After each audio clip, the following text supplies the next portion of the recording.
క్రీస్తునందు ప్రియ సహోదరి సహోదరులందరికీ ఈ ఉదయకాలపు శుభములు వందనాలు తెలియజేస్తూ ఉన్నాను.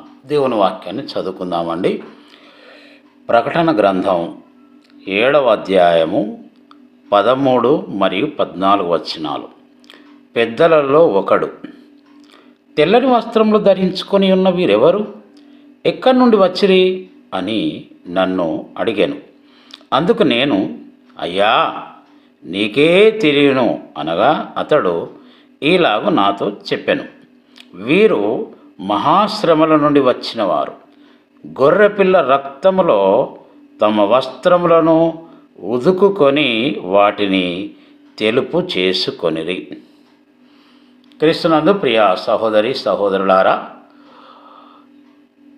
యేసు రొమ్మున ఆనుకొని ఉన్నాడు అనే పేరుగాంచిన యోహాను అనే తన ప్రియ శిష్యుడు ఈ ప్రకటన గ్రంథాన్ని వ్రాస్తున్నప్పుడు ఒక సన్నివేశాన్ని చూశాడు.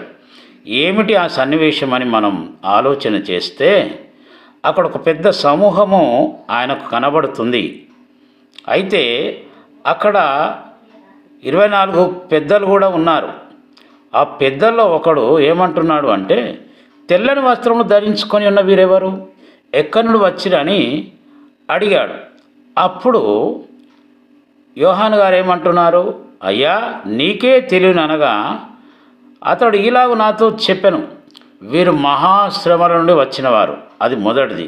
రెండవది, గొర్రెపిల్ల రక్తములో తమ వస్త్రములను ఉతుక్కొని వాటిని తెలుపు చేసుకొనిది.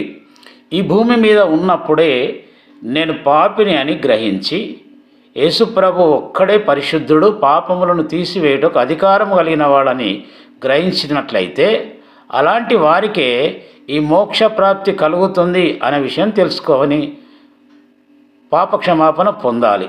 రెండవది, యేసు నామము ధరించుకొని ఈ లోకంలో జీవించేటప్పుడు శ్రమలుంటాయి, నిందలుంటాయి, అవమానాలుంటాయి. అన్నిటినీ భరించి సహించాలి. కాబట్టి 2 విషయాలలో మనం అర్హత సంపాదించినట్లయితే తప్పకుండా పరలోక ప్రవేశం మనకు కలుగుతుంది. ఈ విషయాన్ని గుర్తుంచుకుందాం, గమనించుదాం, గ్రహించుదాం. పాపములను ఒప్పుకొని విడిచిపెట్టి పరిశుద్ధమైన ప్రవర్తన కలిగి ముందుకెళ్దాం. అలాంటి కృప, అలాంటి జీవితం పరిశుద్ధాత్మ దేవుడే మనందరికీ ప్రసాదించునుగాక. దేవుడి మిల దీవించునుగాక. అందరికీ వందనాలు.